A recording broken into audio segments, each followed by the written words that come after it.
I'm going to show you how to use last year's videos to make your channel grow even faster this year. So pull up your YouTube studio and let's get started. So first thing we're going to do is go to the analytics for your channel, click at the top, and go to 2021. Now, it's ideal that you've had your channel going for over a year in order to get this started, but it doesn't have to be that time period. You can use the same technique, but you do want to have probably a good 30 to 40 videos at least in order to make the most out of this technique. So we're going to scroll down to your top 10 videos in this period. So how does looking at this help you to grow your channel this year? What you're going to do is use this information to tell you what people are watching on your channel, because there might be some videos you enjoy making, but they don't really bring in a whole lot of views. For example, I don't really like memory card videos, but this brings in a lot of views. So if I want to bring in more subscribers to my channel, finding another way to redo this same type of video is going to help out. So when you look through your analytics over the past year, let me know what your top video was and what types of other video spin-offs you think that you can make based on that. And just to show you what I mean, let's take a look at my most viewed videos. So you can see this memory card one has 500,000 views now, and that's over almost 4 years on this channel. I did the same thing a couple years ago. I went through my analytics, saw what people are watching, and if you type in memory card on my channel, you can see what I did was found a way to remake the same type of video. One of the most common questions I got asked on that video was, hey, what type of memory card should I get for whatever camera it is I have? But I answered that question with how to do it, but a lot of people don't want to go through the math it takes to do that. They just want an answer. So I went through and said, hey, here's the best memory card for these DSLR cameras. Here's the best one for drones, for Sony, Nikon, Canon, R5. So you see there's, how many here? 12. I have 12 different videos on memory cards now that are specific to that topic, and you can see 47,000 videos on this one, 38,000, 30,000, 21,000. So those ones all did fairly well. The worst one is 7,200, and that's still a lot of views. And the good thing about this is these are videos that make money for the channel as well. So you can do that with your most popular videos and the ones that are making you the most money to help bring in even more money for your channel if you are monetized. In this case, this is more so for Amazon because I am an Amazon affiliate and just now became a B&H affiliate too. People see this, they're searching what card do I need, they find it, they click on it, they buy the card. That brings in money for the channel. It doesn't cost them anything extra just because my video helped get them to Amazon. And I've done the same thing like last year. This aspect ratio was one of my top videos as well. And so I went and made this best aspect ratio for YouTube Shorts. And over the last year, it got 105,000 views. So that brought in a lot of subscribers. And so what I suggest you do is go through this top 10 list. I made a document and I put them all in here from the highest view to the lowest with how many views the videos got. And then as well, I put the watch time percentage, because you have to remember, it's not just views that matter on YouTube, it is the watch time. So you can see on here, 34%, 55%.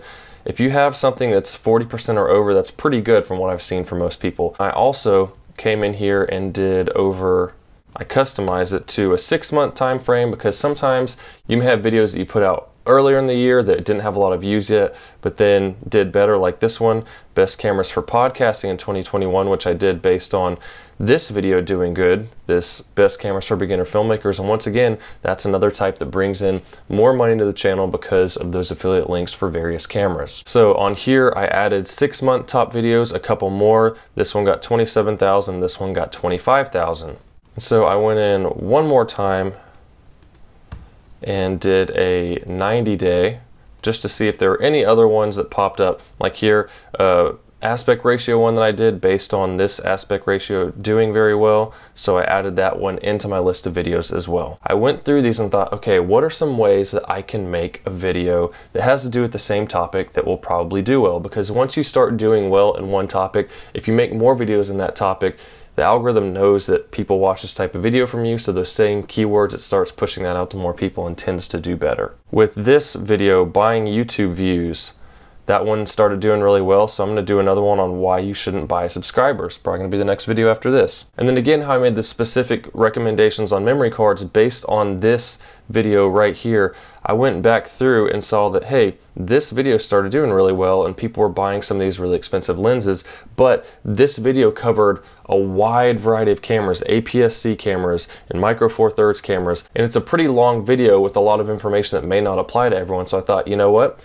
I'll do that same thing and go in and say, hey, this is the best lens I would recommend for Canon APS-C cameras, and how about for Sony APS-C cameras? And I can do the same thing for Canon full frame cameras, Sony full frame cameras, Nikon cameras, APS-C and full frame, Panasonic, so many different options, and I can make those short videos. People get the information they need, and then they're more likely to buy that product because that's exactly what they're looking for. They're already in the buying mode, as opposed to them having to see, okay, here's the type of lens, well, how does that apply to this camera I have? Which version should I get? Instead, it just answers that question, helps out right away, and will probably get more views. And even though it's more specific and it might get fewer views initially, as the algorithm picks it up, it'll start to grow views a lot more. Like a lot of my specific memory card videos had very few views in the beginning, but then as more people started searching it, then the algorithm said, hey, this is a good video for people that want this, and then it started going up really high in views. And as far as aspect ratios here, so you see 1,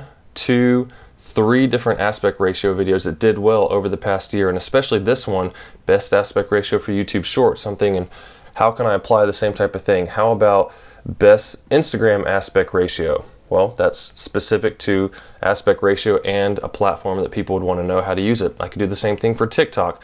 Or, you know, best way to convert your 16:9 video to square for Instagram, because a lot of people want to reuse content that they made for YouTube, put on Instagram or other platforms. So that's another one that will help people out that's specific. That's the thing. The more specific you can get on your videos, the better, because then you can make more shorter videos on that, because unfortunately people's attention span is really low, and when you can make shorter videos, you might get better watch time.